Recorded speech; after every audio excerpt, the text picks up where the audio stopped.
اعوذ باللہ من الشیطان الرجیم بسم اللہ الرحمن الرحیم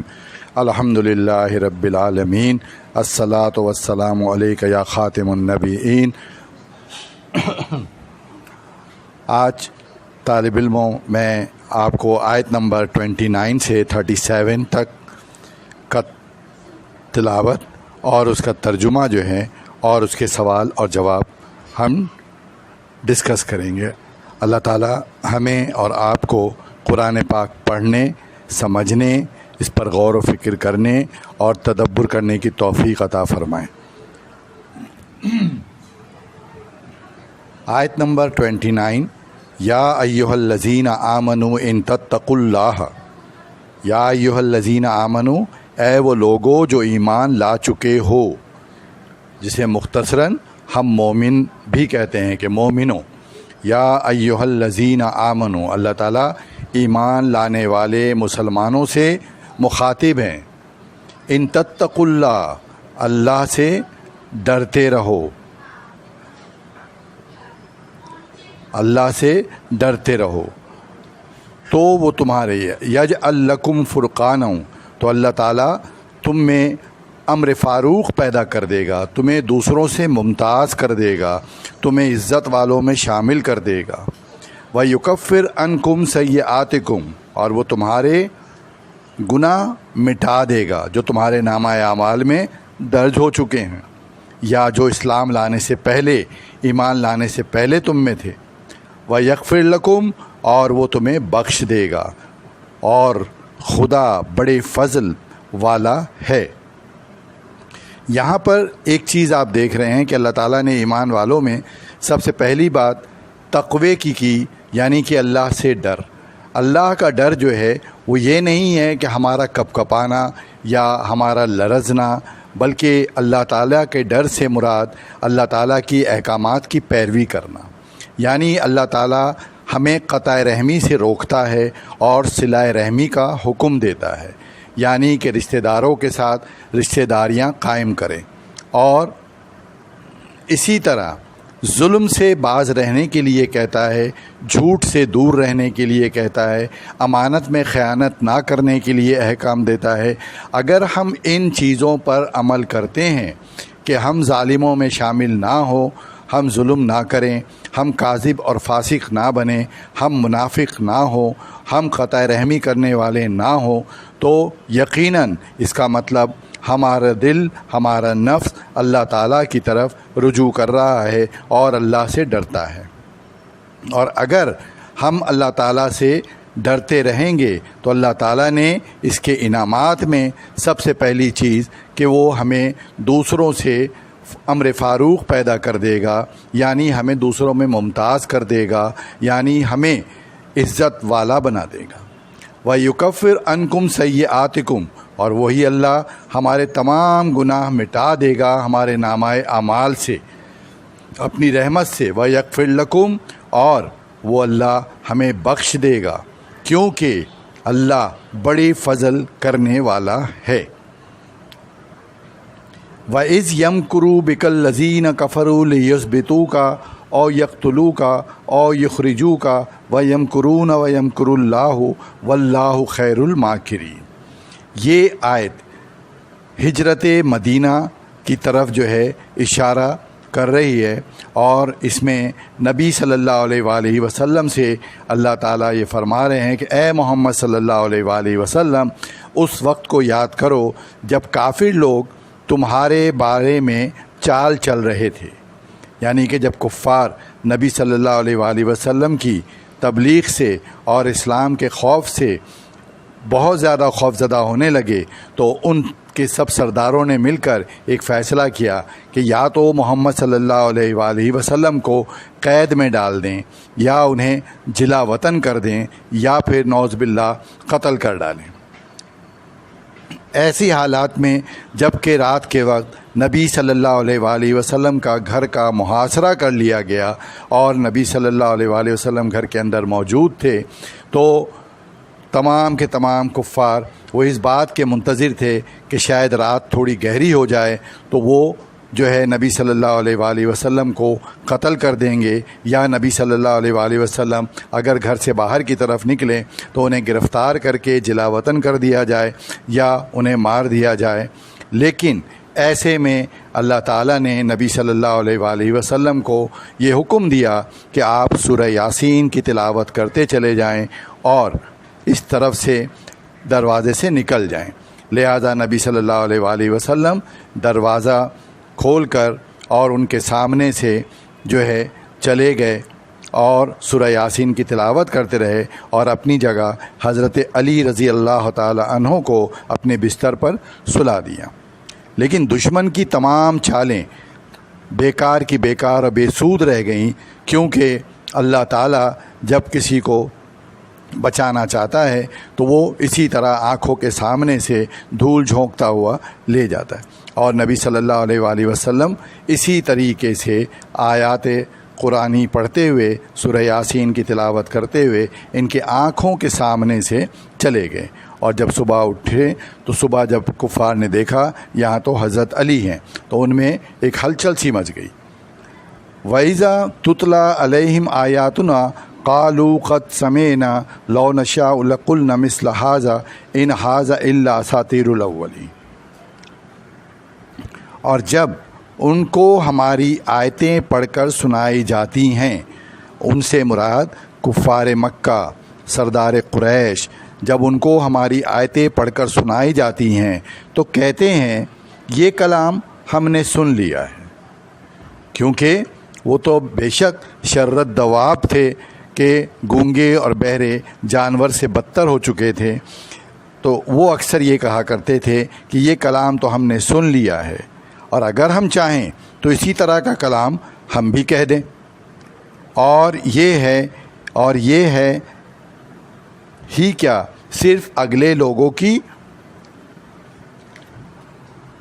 حکایتیں ہیں، اگلے لوگوں کی کہانیاں ہیں، کیونکہ قرآن کی بیشتر آیات جو مکے میں نازل ہوئیں اس میں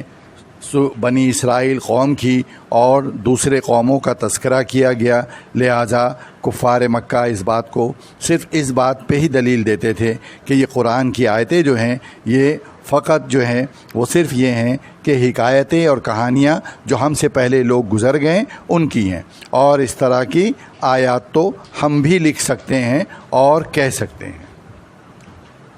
یعنی کہ قرآنی آیات کا تمسخر اور اللہ کی وحی کا جو ہے تمسخر اڑانا ان کا ایک شیوا ہو گیا تھا۔ وَإِذْ قَالُوا اللَّهُمَّ إِنْ كَانَ هَذَا هُوَ الْحَقَّ مِنْ عِنْدِكَ فَامْطِرْ عَلَيْنَا حِجَارَةً مِنَ السَّمَاءِ أَوْ ائْتِنَا بِعَذَابٍ أَلِيمٍ، اور جب انہوں نے کہا کہ جسے خدا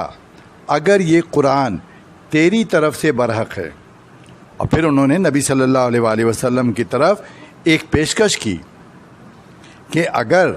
قرآن جو ہے وہ اللہ کی طرف سے نازل کی ہوئی برحق کتاب ہے تو اللہ سے کہو کہ ہم پر آسمان سے پتھر برسائے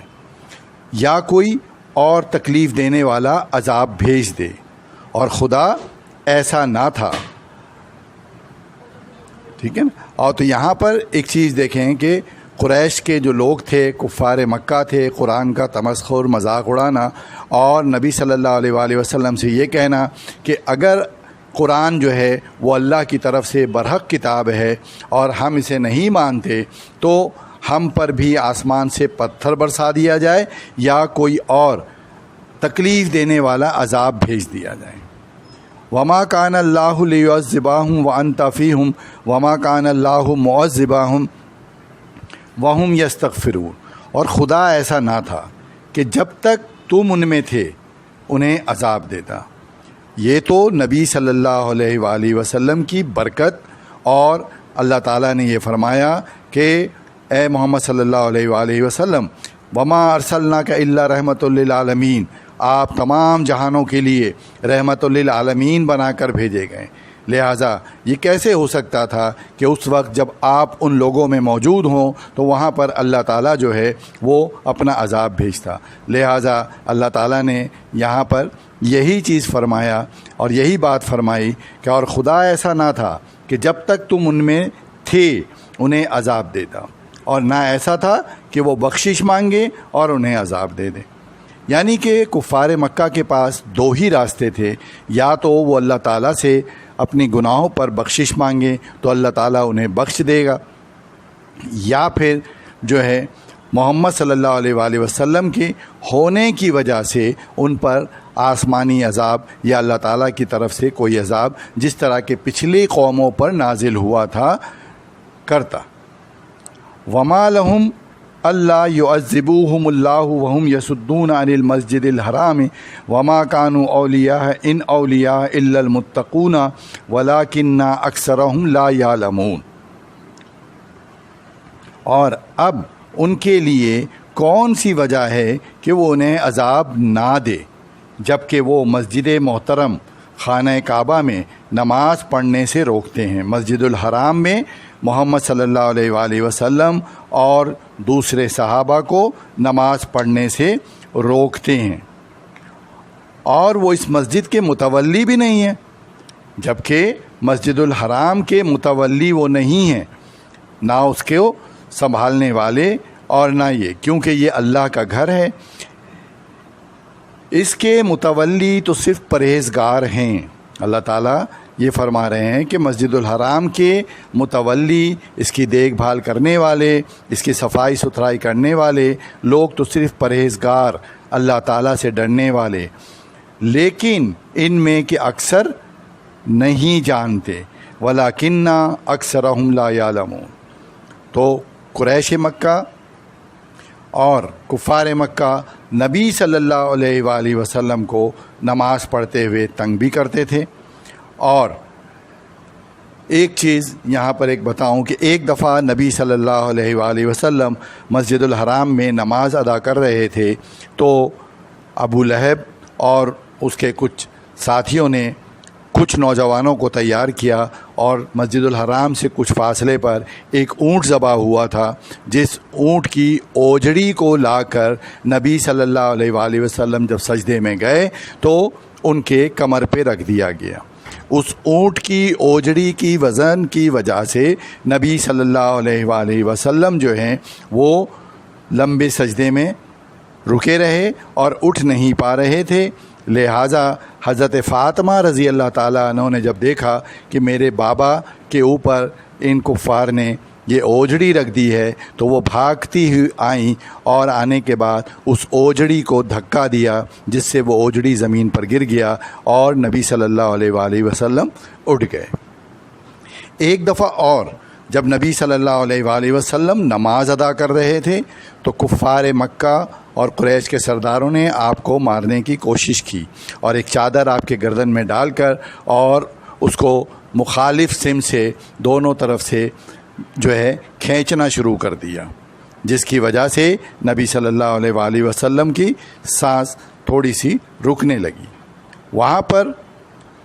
جو ہے ایک صحابی وہ بھاگتے ہوئے آئے اور انہوں نے ان کو منع کیا اور ان سے الجھ پڑے، اور جب لڑے تو ان کو شہید کر دیا گیا، اور اس طرح محمد صلی اللہ علیہ وآلہ وسلم جو ہیں وہ اللہ تعالیٰ کی طرف سے سلامتی اختیار ہوا۔ وما کانا صلاتهم عند البیت الا مکان تصدیۃ فذوقوا العذاب بما کنتم تکفرون۔ اور ان لوگوں کی نماز خانہ کعبہ کے پاس سیٹیاں اور تالی بجانے کے سوا اور کچھ نہ تھی، تو تم جو کفر کرتے تھے اب اس کے بدلے عذاب کا مزہ چکھو۔ قریش مکہ کو یہ چیز باور کرا دی گئی کہ جب محمد صلی اللہ علیہ وآلہ وسلم نماز پڑھا کرتے تھے تو پہلے تمام کی تمام پانچوں نمازیں آواز بلند تلاوت کے ساتھ پڑھی جاتی تھی، لیکن جب قریش مکہ کے کچھ نوجوان اور کفار جب نبی صلی اللہ علیہ وآلہ وسلم ظہر کی نماز ادا کرتے تھے اور عصر کی نماز ادا کرتے تھے تو وہاں پر کھڑے ہو جایا کرتے تھے اور کبھی تالی بجاتے تھے اور کبھی جو ہے سیٹیاں بجاتے تھے، جس کی وجہ سے نبی صلی اللہ علیہ وآلہ وسلم کا رجحان تھوڑا سا جو ہے ان کی طرف یہ ہو جاتا تھا، جس کے بعد اللہ تعالیٰ نے نبی صلی اللہ علیہ وآلہ وسلم کو یہ حکم دیا گیا کہ اے نبی صلی اللہ علیہ وآلہ وسلم، جب آپ ظہر کی نماز ادا کریں اور عصر کی نماز ادا کریں اور جب یہ لوگ شور کر رہے ہوتے ہیں تو آپ اسے بآواز بلند نہ پڑھیں، بلکہ آواز اتنی رکھیں کہ آپ کی آواز آپ ہی تک پہنچے۔ لہٰذا یہ 2 نمازیں آج بھی ہم جو ہیں بغیر آواز کے پڑھتے ہیں، جبکہ باقی 3 نمازیں ہم جو ہیں وہ آواز بلند پڑھتے ہیں۔ تو کفار نماز کا مذاق اڑانے کے لیے نبی صلی اللہ علیہ وآلہ وسلم کی اللہ تعالیٰ سے لا کو ہٹانے کے لیے سیٹیاں بجاتے تھے، تالیاں بجاتے تھے اور کفر کیا کرتے تھے، جس کی وجہ سے اللہ تعالیٰ نے انہیں یہ کہا کہ اب ان کو اس کا مزہ چکھنا ہے۔ ان الذین کفروا ينفقون اموالهم لیصدوا عن سبیل اللہ فسینفقونها ثم تکون علیہم حسرۃ ثم یغلبون والذین کفروا الی جہنم یحشرون۔ جو لوگ کافر ہیں، ان الذین، بے شک جن لوگوں نے کفر کیا، ينفقون، اور اپنا مال خرچ کرتے ہیں، اموالہم لیصدون عن سبیل اللہ، کہ لوگوں کو خدا کے راستے سے روکیں، سوا سو ابھی اور خرچ کریں گے، مگر آخر وہ خرچ کرنا ان کے لیے موجب افسوس ہوگا اور وہ مغلوب ہو جائیں گے، اور کافر لوگ دوزخ کی طرف ہانکے جائیں گے۔ یعنی کہ کفار مکہ میں کچھ لوگ ایسے بھی تھے جو بظاہر تو ساتھ نہیں دیتے تھے، لیکن وہ اپنا مال اس چیز پر خرچ کرتے تھے کہ نبی صلی اللہ علیہ وآلہ وسلم اور صحابہ کو تکلیف دینے کے لیے جو کفار مکہ اقدامات اٹھاتے تھے ان میں وہ اپنا مال خرچ کرتے تھے اور وہ مال دیتے تھے۔ تو اللہ تعالیٰ نے کہا یہ مال خرچ کریں گے اور مال خرچ کریں گے، لیکن یہ مال خرچ کرنا ان کے موجب افسوس ہوگا، کیونکہ وہ غلط راستے پر اللہ کا دیا ہوا مال خرچ کر رہے ہیں اور اللہ ہی کے راستے سے لوگوں کو روک رہے ہیں۔ اور کافروں کا انجام تو یہی ہے کہ وہ دوزخ کی طرف ہانکے جائیں گے۔ لیمیز اللہ الخبیث من الطیب ویجعل الخبیث بعدہ علی بعد فیرکماہ جمیعا فیجعلہ فی جہنم اولئک ھم الخاسرون، تاکہ خدا ناپاک کو پاک سے الگ کر دے۔ اللہ تعالیٰ کا یہ نظام ہے کہ اللہ تعالیٰ پاک لوگوں کو ناپاک لوگوں سے ہمیشہ الگ رکھے گا، ایمان والوں کو کفر والوں سے اور مشرکین سے ہمیشہ امتیاز بخشے گا، اور ناپاک کو ایک دوسرے پر رکھ کر ایک ڈھیر بنا دے گا۔ اور اللہ تعالیٰ اس چیز کا بھی اختیار رکھتے ہیں کہ ایک ناپاک کو دوسرے ناپاک کے اوپر، ایک کافر کو دوسرے کافر کے ساتھ، مشرکین کو مشرکین کے ساتھ، منافق کو منافقین کے ساتھ ایک ڈھیر بنا دے، پھر اس کو دوزخ میں ڈال دے گا۔ اور اللہ تعالیٰ ان تمام ناپاک لوگوں کو جن کے دل میں کفر، منافقت، فسق اور کذب شامل ہے، اللہ تعالیٰ انہیں دوزخ میں ڈالے گا، اور یہی لوگ اصل میں نقصان پانے والے اور خسارہ پانے والے ہیں۔ تو کفار کے بارے میں اللہ تعالیٰ نے صاف یہ بتا دیا کہ کفر کرنے والا کسی بھی طور پہ جو ہے وہ جنت کے راستے پر نہیں جا سکتا، بشرط یہ کہ وہ اپنے لیے اللہ تعالیٰ سے مغفرت اور بخشش اور نبی صلی اللہ علیہ وآلہ وسلم اور اللہ کے احکامات کی پیروی نہ کرے اور اپنی بخشش کی دعائیں نہ کرے۔ تو یہ آیات کا ترجمہ جو ہم نے پڑھا۔ اب ہم آتے ہیں پیج نمبر 24 پر، جس میں کچھ الفاظ اور ان کی تراکیب، یعنی کہ الفاظ اور معنی یثبتو وہ قید کر دیں۔ مکاءن سیٹیاں، مکاءن کے معنی ہیں جو وہ سیٹیاں بجاتے تھے۔ فیرکماہو وہ جمع کرے گا اسے، اللہ تعالیٰ کی صفت ہے جمع کرے گا۔ اساطیر الاولین پہلوں کی کہانیاں اور ان کی حکایتیں، تصدیتاً تالیاں، تو یہ جو کفار تالیاں بجاتے تھے اور جو سیٹیاں بجاتے تھے یہ ان کے کسی کام نہیں آئے گا، اور اس کا انجام۔ جب ہم سوال جواب کی طرف آتے ہیں تو سب سے پہلی آیت جو ہم نے آیت نمبر 28 پڑھی، 29 پڑھی، 29، اس سبق میں تقوی کے کیا انعامات بیان کیے گئے۔ تو اگر آپ اس پہ غور کریں تو اس سبق میں اللہ تعالیٰ نے تقوی اختیار کرنے والوں کے لیے جن انعامات کا ذکر کیا ان میں سب سے پہلا کہ اللہ تعالیٰ انہیں دنیا میں دوسروں سے ممتاز کر دے گا، ان میں امر فاروق پیدا کر دے گا اور انہیں عزت والا بنا دے گا۔ دوسرا انعام، اللہ تعالیٰ ان کے تمام گناہ جو ان کے نامہ اعمال میں ہوں گے مٹا دیے جائیں گے۔ تیسرا انعام، اور انہیں بخش دیا جائے گا۔ تو یہ تین انعامات جو بہت ہی اہم انعامات ہیں اللہ تعالیٰ کی طرف سے، ان لوگوں کو دیے جائیں گے جنہوں نے اللہ تعالیٰ کا تقوی اختیار کیا۔ طالب علموں، تقوی دراصل ہے کیا؟ تقوی اللہ سے ڈرنے، اللہ کا خوف اور اللہ کی احکامات کی پیروی نہ کرنے سے پرہیز رہنے کا نام ہے۔ اللہ تعالیٰ ہمیں